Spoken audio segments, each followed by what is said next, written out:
진홍가슴새라는 동화가 있습니다. 하나님께서 세상을 창조하시고 동식물을 지으실 때였습니다. 하나님은 제피털을 가진 조그만 새 한 마리를 만드시고는 진홍가슴새다라고 이름을 붙여주셨습니다.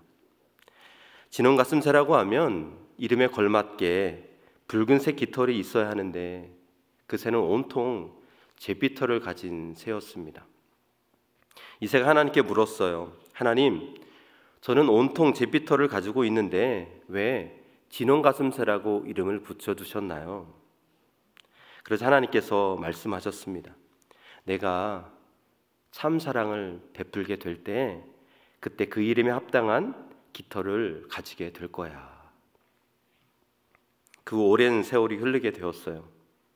어느 날 진홍가슴새의 둥지 근처에 십자가가 세워지게 되었습니다. 그리고 그곳에 사람이 매달리게 되었어요. 멀리서 지켜보던 이 진홍가슴새는 가까이 날아가 그 사람을 보았습니다. 근데 참 힘없이 매달려 있는 것이 참 가엾어 보였어요. 머리에는 가시관을 쓰고 검붉은 피를 흘리고 있었습니다. 이 새는 조그만 부리로 그 가엾은 사람의 이마에 박혀있는 가시를 하나하나 빼내기 시작하였습니다. 그런데 그 가시가 뽑힐 때마다 피가 막 솟구쳐 오르는 거예요. 그래서 이 제피털을 가진 새의 깃털을 다 적시게 되었습니다. 이 작은 새는 온통 피투성이가 되고 말았습니다. 이 새는 지칠 때까지 그렇게 그 가시들을 뽑다가 자신의 둥지로 돌아가게 됩니다. 그 사람이 결국 숨을 거두고 말았기 때문입니다. 둥지로 돌아온 새는요, 이 자기 몸에 묻은 이 핏자국을 지워보려고 깨끗이 씻으려고 노력하였어요. 그런데 자기 몸에 묻은 피를 씻으려고 해도 도무지 깨끗하게 씻겨지지가 않는 것입니다. 결국 그 새는 목덜미와 가슴에 그렇게 핏자국이 남게 되었습니다. 근데 더 이상한 것은요, 그 새가 낳는 새끼들마다 모두 목덜미와 가슴에 그렇게 선명한 진홍빛을 가진 채 태어났다고 하는 그런 이야기입니다. 이 진홍가슴새 이야기는요, 하나님으로부터 부르심을 받은 우리 모든 사람들의 이야기입니다. 우리는 그리스도의 피로 온통 덧입혀져서 죄사함을 받았지요. 선명한 예수의 핏자국을 가진 그리스도인이 되었습니다. 그렇게 우리는 그리스도의 보혈의 은혜로 부르심을 입어 하나님의 자녀가 되었고 이 세상을 향한 복의 통로가 되었습니다. 이것이 바로 하나님의 부르심을 받은 우리 그리스도인의 정체성입니다. 오늘 본문 말씀은 하나님이 부르심을 받은 아브라함의 이야기입니다. 하나님은 아브라함을 부르시고 소명을 주셨습니다. 그 소명은 이스라엘 나라의 믿음의 조상이 되는 것입니다. 그리고 놀라운 축복의 언약을 받아 그를 통해 온 세상이 복을 받게 하시려는 것이었습니다. 이 시간 여러분 바라기는 아브라함의 부르심을 통해서 그 부르심의 의미와 그 부르심에 합당한 삶의 모습이 무엇인지 깨닫게 되는 그런 귀한 시간이 되시기를 주님의 이름으로 축복합니다. 먼저 오늘 본문을 통해서 깨닫게 되는 중요한 진리가 있어요. 그것은 부르심의 자리는 언제나 하나님께서 주체가 되어 주신다는 것입니다.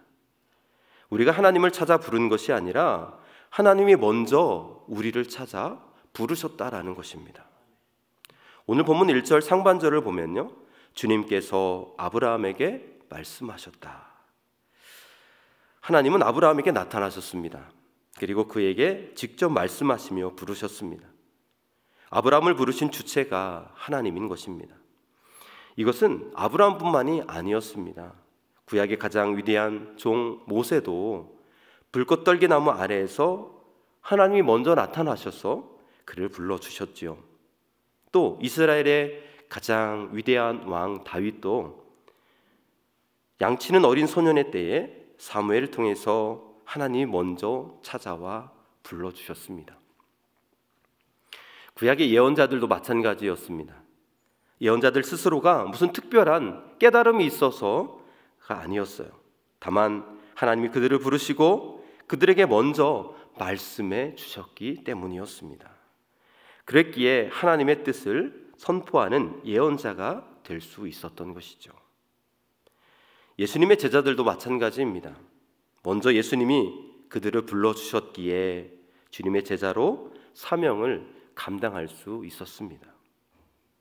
그리고 더욱 중요한 사실은 바로 오늘 우리도 내가 먼저 하나님을 찾은 것이 아니라 하나님이 먼저 나를 찾아 불러주셨다는 것입니다. 여러분, 이렇게 우리의 부르심은 늘 하나님의 주권적인 부르심을 기억해야 될 줄로 믿습니다.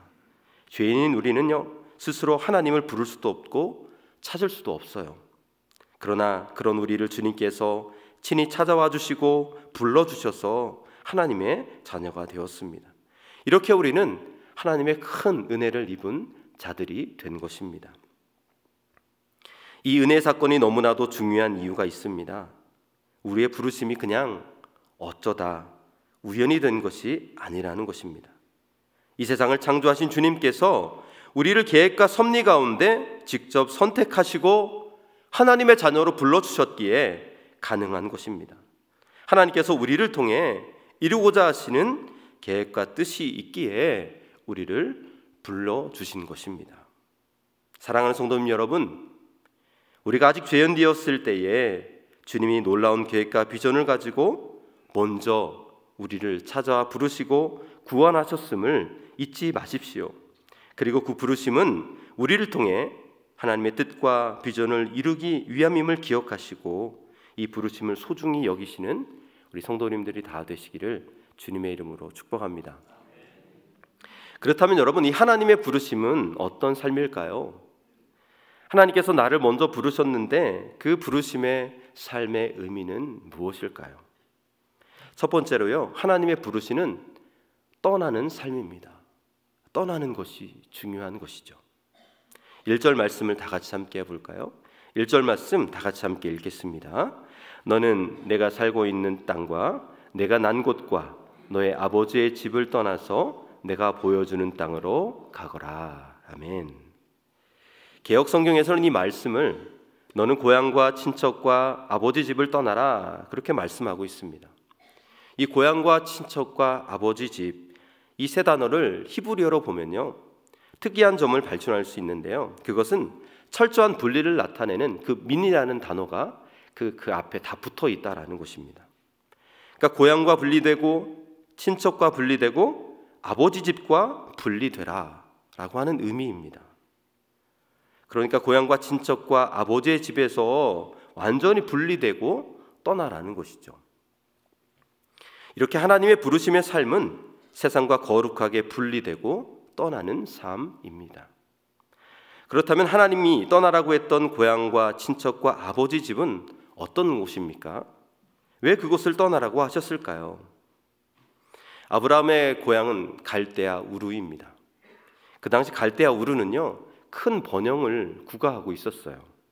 갈대아 우르는 메소포타미아 문명의 중심지였기 때문에 문명의 발달을 이루었던 곳입니다. 특별히 건축술이 많이 발달을 했는데요, 이 지역의 일반적인 가옥의 형태를 보면 그 당시 흔하지 않았던 2층 집이 많이 있었다고 합니다.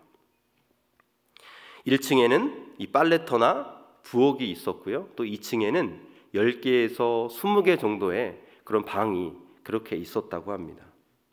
이것을 보면 그 당시 갈대아 우르 사람들의 삶이 얼마나 풍족했는지를 우리는 잘 알 수 있습니다. 또한 갈대아 우르는요, 우상의 도시였습니다. 지명에서 보듯이 우르라는 단어는 히브리어로 이르와 아주 흡사한데요, 이 빛이라는 의미를 가지고 있습니다.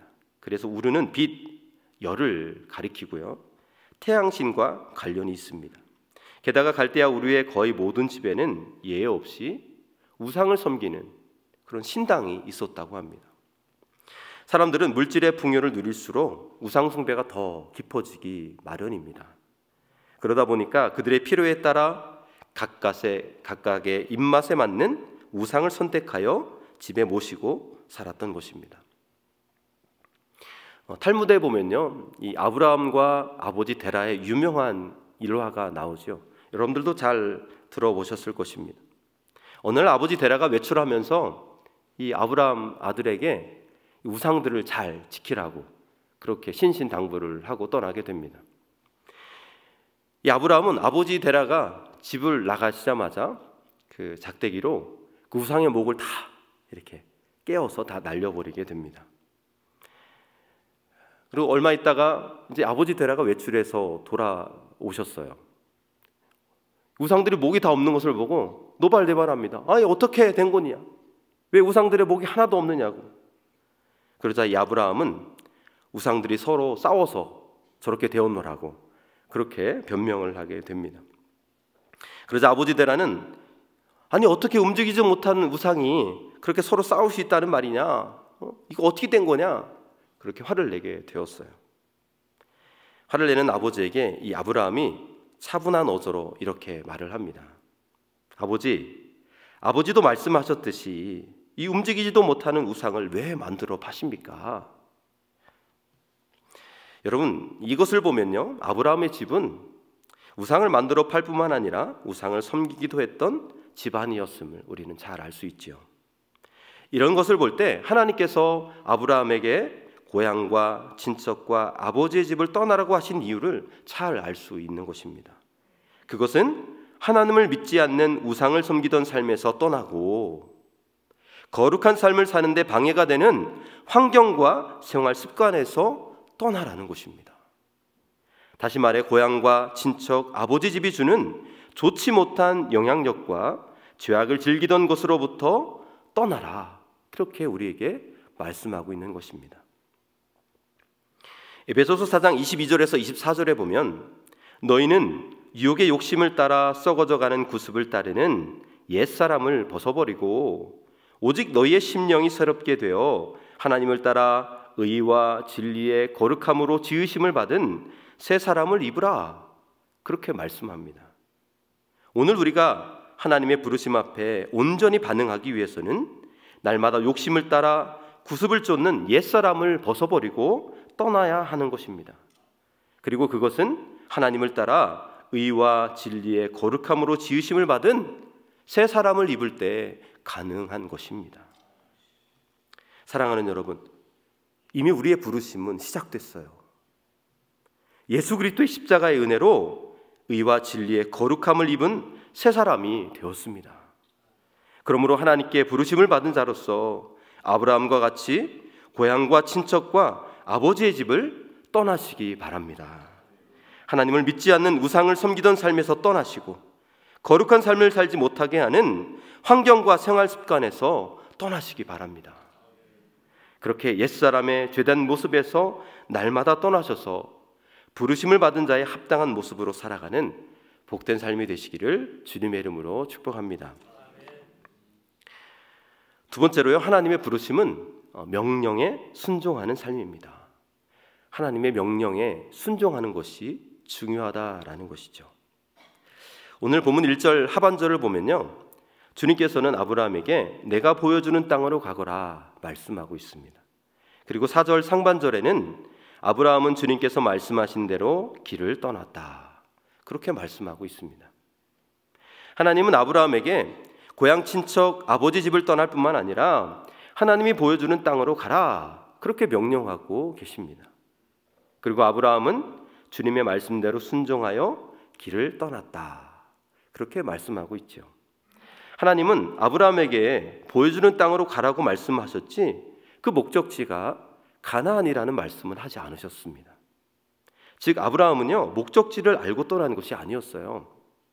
아무것도 모르고 그냥 떠난 것입니다. 히브리서 11장 8절에 보면 믿음으로 아브라함은 부르심을 받았을 때에 순종하고 장차 자기 몫으로 받을 땅을 향해 나갔습니다. 그런데 그는 어디로 가는지를 알지 못했지만 떠난 것입니다. 아브라함은요, 어디로 가는지를 알지 못한 채 떠났습니다. 그는 하나님의 명령에 그저 순종했던 것이죠. 창세기 6장을 보면 하나님께서 노아를 부르시고 방주를 만들라고 명령하시는 장면이 나옵니다. 그런데 하나님은 노아에게 3층으로 방주를 지으라고 명령하시면서 그 이유를 설명해 주지 않으셨어요. 정해준 크기대로 또 정해주신 위치에 창문을 내라고 하셨지만 그 이유 역시 함구하셨습니다. 방주에 안팎에 반드시 역청을 칠해야 하는 이유조차도 말씀해 주지 않으셨습니다. 그럼에도 불구하고 이 노아는 하나님의 명령에 그대로 순종하였다. 꼭 그대로 순종하였다라고 성경은 증거하고 있습니다. 그렇습니다, 여러분. 하나님의 말씀에 순종할 때는요, 다 납득이 되어야, 모든 대안이 다 마련되어야 움직이는 것이 아닙니다.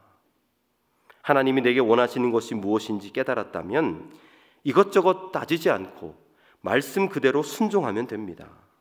선한 목자이신 주님이 이리로 가라 하시면 양은 그곳이 가장 좋은 곳인 줄 알아야 합니다. 그곳에 가면 과연 풀밭이 있을까? 물이 잘 흐를까? 이런 생각으로 따지는 양은 없습니다. 또한 사전 답사를 하면서 풀이 많고 마실 물이 흐른다는 것을 알았기 때문에 따라가는 양은 없는 것입니다. 제가 얼마 전에 기도하는 가운데 하나님께서 금식에 대한 마음을 주셨습니다. 왜 금식을 해야 하는지 이유를 말씀해 주지 않으셨어요. 그래도 순종하는 마음으로 제가 하나님께 물었습니다. 얼마나 금식해야 할까요? 그랬더니 일주일 정도 하면 좋겠다라고 하는 그런 마음을 제게 주셨습니다. 근데 제가 덜컥 겁이 났어요. 하나님, 지금까지 제가 3일도 제대로 금식을 해보지 못했는데 어떻게 일주일을 할 수 있나요? 어떻게 일상생활을 하면서 일주일을 할 수 있나요? 정말 저에게 일주일 금식을 원하시는 것은 아니시죠? 3일에서 한 4일 정도면 되지 않을까요? 그렇게 제가 하나님께 되물었습니다. 하나님께서 여전히 저에게 일주일이라는 그 부담감을 지울 수 없게 하셨어요. 그래서 하나님께 솔직히 고백했습니다. 하나님, 저에게 일주일은 너무나 무리한 요구이십니다. 혹시 좀 나눠서 하면 안 될까요? 제가 3일 먼저 하고 그 후에 4일 그렇게 하겠습니다. 그랬더니 하나님께서 자비의 마음으로 그래, 그렇게 해서라도 일주일 금식을 한번 해보려무나 라는 그런 마음을 주셨습니다. 그래서 먼저 3일을 금식을 했어요. 1일 금식은 많이 해봤는데요, 이 3일 동안 금식하는 것은 제가 아마 태어나서 처음 해봤던 것 같습니다. 그래서 그런지 3일 동안 물만 먹고 지내는 것이 쉽지 않았습니다. 그래도 주님께서 견딜 만한 힘을 주시더라고요. 그래서 잘 3일을 견디었습니다. 그리고 이제 3일을 또 보식을 잘 하고 나서 이제 4일 금식을 시작하게 되었습니다. 근데 처음 3일을 할 때보다 확실히 조금 더 수월한 느낌이 들었습니다. 그런데 이 3일이 되는 이제 그날이 위기가 찾아왔어요. 이제 그만해도 될 것 같다는 생각이 든 것입니다. 이 정도면 됐어. 또 뭘 더 하겠어. 하나님, 이 정도면 되지 않았습니까? 제가 그런 마음이 드는 거예요. 그리고 더 금식이 필요하면 나중에 하루 더 하지 뭐. 그런 마음이 제게 들었어요. 그래서 제 아내한테 내가 오늘까지만 금식을 할 테니까 내일부터는 좀 보호식을 좀 준비해달라고 그렇게 말을 하게 되었어요. 근데 이야기를 들은 아내가 그러지 말고 이왕 4일을 했던 거 조금만 더 참아보라고, 이제 하루 남았다고, 하루 조금만 더 해보라고. 그래서 제가 더 이제 하게 되었는데요. 그날 이후에 생각해 보니까 3일째 되는 날 내가 왜 이 금식을 해야 하는지 잘 모르겠다는 생각이 들어서 좀 회의가 들었었나 봅니다. 그래서 이 정도면 괜찮다고 스스로 생각했던 것이죠. 금식을 하면서도요, 내 생각이 하나님의 뜻보다 더 앞섰던 제 모습을 보게 되었어요. 저는 이 마음을 회개하고 아내의 말을 듣고 마음을 다잡았습니다. 그렇게 마지막 하루도 무사히 지내게 되었어요. 그런데 이렇게 7일 금식을 다 마치고 나니까 참 세상에 제 마음이 너무도 평안한 거예요. 너무도 평안한 거예요. 무엇인가 참 뿌듯함이 생기더라고요. 하나님이 참 기뻐하신다는 마음이 들었습니다. 영적인 민감함도 생기게 되었고요. 이 세상의 여러 가지 소리로부터, 유혹으로부터 떠날 수 있었고, 또 거룩하게 분별하는 지혜를 얻게 되었습니다. 무엇보다 내 미래에 대한 걱정이 하나도 생기지 않았습니다. 나를 푸른 초장으로 이끄시는 그 하나님이 믿어지고 확신이 생기게 되었습니다. 참 너무도 감사했어요. 내 안에 샘솟는 기쁨이 막 이렇게 가득하게 된 것을 경험했습니다. 제가 이번 금식을 하면서 저에게 눈에 띄는 변화가 생기게 되었습니다. 여러분, 혹시 저에게 생긴 변화가 느껴지시나요? 네. 더 핸섬해지지 않았습니까? 네. 이 금식을 통해서 이 신앙적인 면도 변화가 있었지만 무엇보다 조금 제가 날씬해졌다는 것이 참 좋았습니다. 제 딸이 저에게 태어나서 처음으로 아빠의 배가 쑥 들어간 날씬한 모습을 봤다고, 박서를 닮았다고, 이태원 클라스의 박서를 닮았다고 칭찬을 해주었습니다. 참 어찌나 뿌듯하던지 저에게 이 다이어트에 대한 불타는 의지가 생기게 되었습니다. 여러분, 저는요 이번 금식을 통해서 하나님의 명령에 순종하는 것이 얼마나 큰 축복인지 다시 한번 깨닫게 되었습니다. 사랑하는 여러분, 하나님의 말씀에 순종한다는 것이 정말 쉽지 않습니다. 때로는 이해가 되지 않고 상식에 맞지 않기 때문입니다. 왜 순종해야 하는지 그 이유를 말씀해 주지 않기 때문입니다. 그러나 그럼에도 우리는 선하신 하나님을 신뢰하며 순종할 수 있어야 합니다. 시편 119편 105절 말씀, 주의 말씀은 내 발의 등이요 내 길의 빛이니이다. 주의 말씀은 내 걸음걸이에 등이 되고 내가 가는 길에 환한 빛이 되어 주십니다. 그러므로 여러분을 향한 선하신 하나님의 계획과 뜻을 신뢰하고 주님의 말씀에 따라 순종하시기 바랍니다. 그러므로 진리의 길, 생명의 길로 인도함 받는 귀한 저와 여러분이 되시기를 주님의 이름으로 간절히 축복합니다. 세 번째로 하나님의 부르심은요, 하나님의 약속의 말씀을 붙드는 삶입니다. 2절 말씀을 다 같이 함께 읽어볼까요? 2절 말씀 다 같이 읽습니다. 내가 너로 큰 민족이 되게 하고 너에게 복을 주어서 내가 크게 이름을 떨치게 하겠다. 너는 복의 근원이 될 것이다. 아멘. 이 말씀은 믿고 순종하여 말씀을 따라가는 아브라함에게 주시는 하나님의 약속의 말씀입니다. 하나님은 아브라함에게 떠나라는 명령만 하지 않으셨습니다. 약속도 함께 주셨습니다. 하나님은 아브라함에게 장차 큰 민족의 조상이 될 것이며 큰 복을 주어서 복의 근원이 될 것이다. 너를 통해서 세상 모든 민족이 복을 받게 되는 복의 통로가 될 것이다. 그렇게 약속하고 계십니다. 그러나 여러분, 현재 이 아브라함의 상황을 보면요, 하나님의 약속들은 너무나 현실과 동떨어진 말씀처럼 보입니다. 아브라함의 나이는 75세였어요. 자식이 한 명도 없었습니다. 아내 사레의 나이는요 60대 중반인데 그녀 역시 한 번도 자녀를 낳아본 적이 없는 자였습니다. 이것을 보면 앞으로도 자식을 낳을 가능성이 거의 없어 보입니다.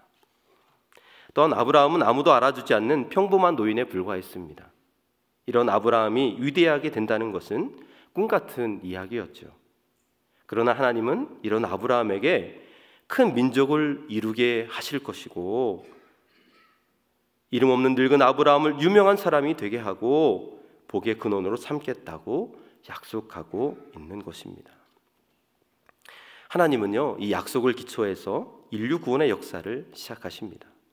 하나님은 이 약속을 기초로 아브라함의 인생을 인도하시고 결국에는 큰 민족을 이루시고요, 복이 되게 하셨습니다.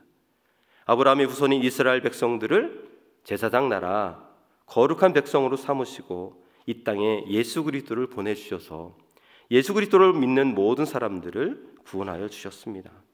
이렇게 아브라함은 하나님의 약속대로 여러 민족의 믿음의 조상이 되었습니다. 여러분, 결국 아브라함이 위대하게 된 것은요, 그의 재능이나 그의 됨됨이 때문이 아니었습니다. 하나님이 그를 부르시고 그렇게 인도하시겠다고 하는 확고한 약속을 주셨기에 가능하였던 것입니다. 이렇게 하나님의 약속은 사람을 위대하게 하는 원동력이 되는 것입니다. 고린도후서 4장 7절 말씀에 우리는 이 보물을 질그릇에 간직하고 있습니다. 이 엄청난 능력은 하나님에게서 나는 것이지 우리에게서 나는 것이 아닙니다. 그렇습니다. 우리는 연약하고 쉽게 깨지는 질그릇과 같습니다. 생각도 좁고 스케일도 작습니다. 그러나 우리 안에 보배 되신 예수 그리스도께서 계시기 때문에 희망이 있습니다. 조건과 형편을 넘어서서 위대한 삶을 살 수 있는 것입니다. 마가복음서 9장 23절에 할 수 있거든이 무슨 말이냐? 믿는 자에게는 능치 못할 일이 없느니라. 할렐루야. 사랑하는 성도 여러분, 사람들은 위대한 삶을 살고 싶어 합니다. 그러나 많은 사람들이 이 위대한 삶을 살지 못하고 있습니다. 그 이유는 하나님의 약속을 붙들지 못하기 때문이에요. 하나님의 약속보다 자신의 조건과 형편을 더 바라보고 의지하기 때문입니다. 그러다가 쉽게 포기해 버리는 것입니다. 그렇게 많은 성도들이 자신을 과소평가하고 위축된 모습으로 낮은 자존감을 가지고 살아가고 있습니다. 그러나 인간이 위대하게 되는 것은 자신의 조건이나 형편으로 되는 것이 아닙니다. 하나님의 약속이 인간을 위대하게 만든다는 것이죠. 신실한 하나님의 약속이 우리를 위대하게 만드는 줄로 믿습니다. 그러므로 하나님의 약속을 바라보시기를 바랍니다. 그리고 그 약속의 말씀을 붙드시기를 바랍니다. 그렇게 살아가는 사람은 누구나 위대한 삶을 살 수 있음을 꼭 기억하시기를 주님의 이름으로 축복합니다. 마지막으로요, 다 같이 3절 말씀을 읽어보기를 원합니다. 같이 함께 3절 말씀이 있습니다. 너를 축복하는 사람에게는 내가 복을 베풀고 너를 저주하는 사람에게는 내가 저주를 내릴 것이다. 땅에 사는 모든 민족이 너로 말미암아 복을 받을 것이다. 아멘. 이 말씀은 하나님의 부르심을 받고 하나님의 약속의 말씀을 붙들고 사는 자들은 가는 곳마다 하나님의 복의 통로가 된다는 말씀입니다. 여러분, 우리는요, 나 혼자의 구원으로 끝나지 않습니다. 나 혼자 복을 받는 것으로 끝나지 않습니다. 왜냐하면 우리의 부르심은 복의 통로가 되고 구원의 통로가 되기 때문입니다.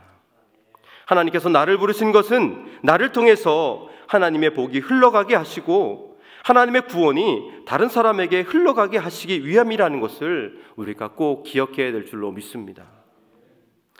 제가 며칠 전에 아내와 같이 산책을 가게 되었어요. 집 근처에 둘레길을 도는데 어디선가 아주 향기로운 아카시아 향이 저와 아내의 코끝을 자극하였습니다. 우리는 마치 무엇에 홀린 것처럼 그 향기를 따라서 가게 되었어요. 그리고 그 아카시아 나무 밑에서 코를 쿵쿵거리면서 너무 좋다, 연신 막 감탄을 했습니다. 얼마 전에 우리 교회도 아카시아 향기가 진동을 했죠. 그거 마찬가지로 너무 좋았어요. 그래서 우리도 이런 향기가 우리 안에 참 있었으면 좋겠다, 우리가 매일 맡았으면 좋겠다라고 그렇게 서로를 이야기하였습니다. 그런데 문득 제 안에 이런 생각이 들었습니다. 내 안에 이런 아카시아와 같은 향기가 가득하면 얼마나 좋을까? 아마 많은 사람들이 나를 참 좋아할 텐데 라고 하는 그런 생각이 들었어요. 그러면서 오늘 아브라함에게 주셨던 이 말씀이 생각이 났습니다. 땅에 사는 모든 민족이 너로 말미암아 복을 받을 것이다. 그러니까 내가 가지고 있는 진한 예수의 향기가 다른 사람들에게 그대로 흘러들어가 복이 된다는 말씀이었습니다. 저는 깨달았어요. 나는 이미 아카시아 나무와 같이 진한 예수의 향기를 지니는 자였구나. 나는 이미 복을 받은 자였구나. 그렇게 깨닫게 되었습니다. 그리고 하나님께서 나에게 주신 이 복을 아직도 그 복을 모르는 많은 사람들에게 우리 하나님께서는 흘려보내시기를 원하고 계시는구나. 여러분, 우리가 구원받기 전에는 슬픔과 열등감으로 운명의 근원이 되어 다른 사람들에게 부담을 주는 사람이었습니다. 그러나 이제는 예수님을 믿고 복을 받은 자들로서 복을 나눠주는 복의 통로가 된 줄로 믿습니다. 그러므로 우리는 그 복을 나눠주며 살아야 합니다. 그 복을 나눠줄 때 내 그릇이 커지고 우리 인생이 행복한 인생이 될 줄로 믿습니다. 사랑하는 여러분, 이 시간 우리가 이미 복을 받은 자라는 것을 깨닫게 되시기 바랍니다.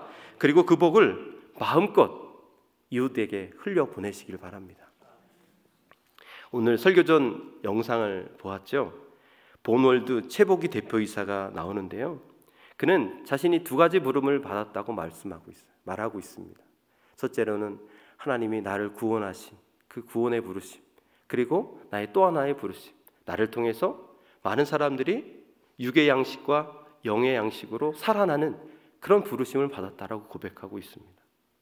여러분, 이 최복희 대표이사가 고백했던 것처럼 육의 양식뿐만 아니라 영의 양식을 많은 이들에게 흘려보내고 그들을 살아나게 하셨던 것처럼, 여러분, 우리도 하나님의 부르심을 받았고 우리를 통해서 육의 양식을 주는 일과 또 영의 양식인 복음을 전하는 일에 우리를 사용하고 있는 줄로 믿습니다.